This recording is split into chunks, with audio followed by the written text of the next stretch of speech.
Imagine being the last in a line of kings that stretches back 300 years. Imagine carrying the blood of Babur, the conqueror, of Akbar, the magnificent, of Shah Jahan, the builder of the Taj Mahal, in your veins. And imagine spending your entire life as a prisoner in your own palace. Not in chains. Not in a dungeon.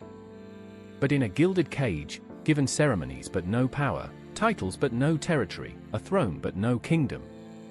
Bahadur Shah Zafar was the last Mughal emperor. A man who inherited the greatest dynasty in Indian history when that dynasty had nothing left to give. And yet, in the final chapter of his extraordinary life, this elderly poet who had never fought a battle, never led an army, never governed a province, became, for one brief blazing moment, the symbol of an entire nation's rage against its oppressors. This is the story of the last king of India. Bahadur Shah Zafar was born in 1775, the second son of Emperor Akbar Shah II. He was not supposed to be emperor. He was not groomed for power. He was groomed for poetry. And poetry was the one thing that brought him genuine joy in a life surrounded by diminishment and decline. By the time Zafar was born, the Mughal Empire existed in name only. The emperor controlled Delhi and almost nothing else. His court was magnificent in ceremony and empty in substance. The East India Company paid him a pension. The company's resident, the British official, sat in the court and effectively made all decisions of consequence. Zafar grew up watching his father navigate the humiliation of being an emperor who needed permission from foreign merchants to exercise his own authority. He watched. He wrote poetry. He composed ghazals of heartbreaking beauty about love and longing and the impermanence of power. He had no idea that history would call him one final time. Zafar became emperor in 1837 at the age of 62, ancient by the standards of his time. The British gave him his titles. The British gave him his pension. The British even allowed him a small retinue of courtiers and the rituals of imperial ceremony. What they could not take from him, and did not think to try, was his inner life. Zafar was one of the finest Urdu poets of his generation. His ghazals, lyrical poems of extraordinary delicacy and emotional depth, were celebrated across northern India. He wrote about the beauty of Delhi's monsoon.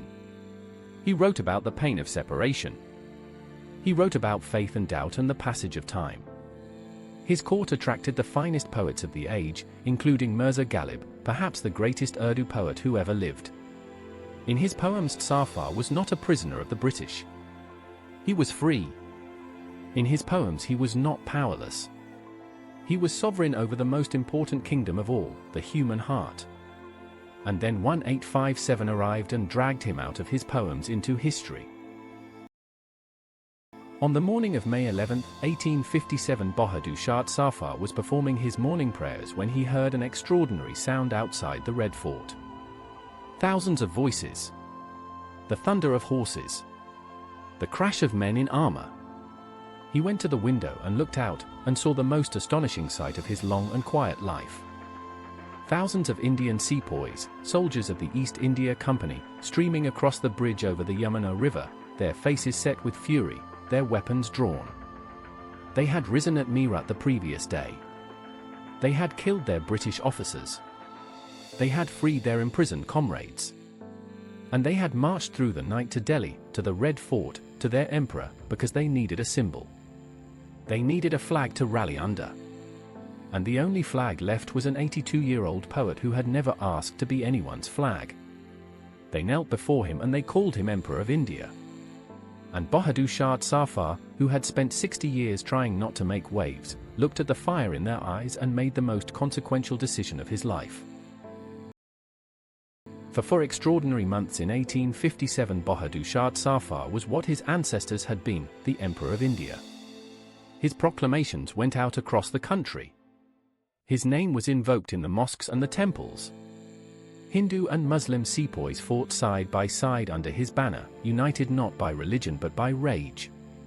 The British garrison in Delhi was overwhelmed. The city was held by Indian forces. Runners came from across northern India. Lucknow was in rebellion, Kanpur was in rebellion, Jhansi was in rebellion.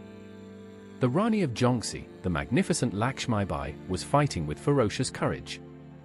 It seemed, for months, that India might actually take back its freedom. Zafar himself knew it could not last. He was too old and too wise to believe in miracles. But he did his duty. He signed the proclamations. He met the commanders. He held the court. He was, for the first and only time in his life, the emperor he was born to be. The British responded to the rebellion with organized, systematic, and ferocious force. From across India, from Britain itself, troops were rushed to Delhi. The British positioned their siege guns on the ridge overlooking the city and began bombarding it day after day. The walls crumbled. The gates fell. On September 14, 1857, British forces stormed Delhi. The fighting inside the city was savage, street by street, building by building, room by room. The rebels fought with extraordinary courage, knowing what defeat meant. It meant the end. The British took no prisoners in the initial assault. Soldiers, civilians, anyone found with a weapon, anyone simply found, was killed. The Red Fort, the palace of the Mughal emperors, was occupied. The great throne room where Akbar and Shah Jahan had held their magnificent courts, where the peacock throne had once blazed with jewels, was turned into a British barracks. Horses were stabled in the royal gardens. Officers held picnics in the Diwan-i-Khas. Bahadur Shah Zafar fled the Red Fort as the British entered. He was 82 years old. Frightened. Exhausted. He took refuge in the tomb of his ancestor Humayun, the magnificent garden tomb just outside the city. The irony was almost too painful. Humayun, the emperor who had lost everything and come back, whose tomb now sheltered the last emperor who had lost everything and had nowhere to come back to. A British officer named Major William Hodson tracked him there. Hodson offered Zafar his life if he surrendered peacefully. Zafar, who had no army, no options, and nowhere to go, surrendered. The last Mughal emperor walked out of Humayun's tomb and into British captivity. Then Hodson rode out to collect Zafar's 2 sons and a grandson who were following. He stopped them on the road. He had them stripped of their weapons. And then, in cold blood, he shot them dead. He cut off their heads. He carried the heads back and threw them at the feet of the man who had just surrendered peacefully on the promise of safety. British Justice. 1857. The British put Bahadur Shah Zafar on trial in January 1858.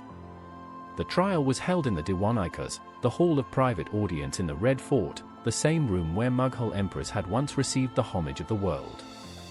Now it was a courtroom. The charges were revolt against the British Crown, murder, and treason. Zafar sat through the trial in silence, a small, frail, white-bearded old man surrounded by British officers in uniform. He did not deny the charges. He had no defense counsel. He had no real defense. He was convicted on all counts. The British debated what to do with him. Execution would make him a martyr. They decided on something they considered more civilized. Exile. They would remove him from India entirely. They would erase him. They would send the last emperor of the greatest dynasty in Indian history to a country he had never seen, to die among strangers, far from everything he had ever loved. They were very proud of their mercy. In October 1858, Bahadur Shah Zafar arrived in Rangoon, the capital of British Burma, with his wife Zeenat Mahal, a handful of servants, and nothing else. The British gave him a small house near the city. They gave him a pension just large enough to survive. They gave him guards who were both his protection and his prison. He was not allowed to return to India. He was not allowed to receive visitors of consequence. He was not allowed to correspond freely. The man who had been Emperor of India was allowed to exist, just barely. He spent his final years in Rangoon doing what he had always done, writing poetry. He wrote about Delhi. He wrote about the Yamuna River and the Red Fort and the monsoon rains on the Mughal gardens. He wrote about longing and loss and the cruelty of fate with the same devastating delicacy he had always brought to his verse. His most famous poem, written in exile, contains lines so heartbreaking that they are still recited at gatherings of loss across South Asia 200 years later. Zafar wrote in exile, Lagta narin hai dil mera yuj diya mine, my heart finds no comfort in this ruined land. He wrote, Kitna hai badnasib Zafar dafan kuliye, how unlucky is Zafar that even for burial he could not find 2 yards of earth in his beloved India. 2 yards of earth. That was all he asked for. Not his throne. Not his empire. Not his court or his poets or his magnificent red fort. Just 2 yards of Indian earth to lie in when he died. He did not get even that. He died in Rangoon on November 7, 1862. He was 87 years old. He had outlived his empire, his children, his city, and his century. The British buried him in an unmarked grave in Rangoon, deliberately unmarked so it could never become a place of pilgrimage, a shrine, a site of memory for a nation that might one day remember what had been taken from it. They were very thorough, the British. They had thought of everything. When Bahadur Shah Zafar died in Rangoon in 1862, something more than a man died. The Mughal dynasty, which had begun on the plains of Panipat in 1526 when Babur's cannon shattered the army of Ibrahim Lodi, was over. 336 years. 14 emperors. An empire that at its peak was home to 100 million people and produced a quarter of the world's wealth. An empire that gave India the Taj Mahal and the Red Fort and Fateh Sikri. That gave the world the miniature paintings of Jahangir and the administrative genius of Akbar and the architectural magnificence of Shah Jahan. That gave Urdu literature its golden age and Mughal cuisine its enduring flavors and Indian music its deepest classical traditions. All of it, the entire civilization, traced back to one man on horseback who crossed the Khyber Pass in 1526 with 12,000 soldiers and a dream. And ended with one old man in a small house in Burma writing poems about home. Bahadur Shah Zafar's unmarked grave was discovered in Rangoon in 1991 during construction work, more than a century after his death. It is now a shrine. People come from across South Asia to pay their respects to the last Mughal. His poetry is still recited. His ghazals are still sung. He is not remembered as a great emperor, he was not. He is remembered as the last custodian of something irreplaceable, a civilization of extraordinary beauty that was destroyed not by weakness but by greed. In our next episode we tell the final chapter, the 1857 revolt in full. The Rani of Jhansi. The siege of Lucknow. The massacres at Kanpur.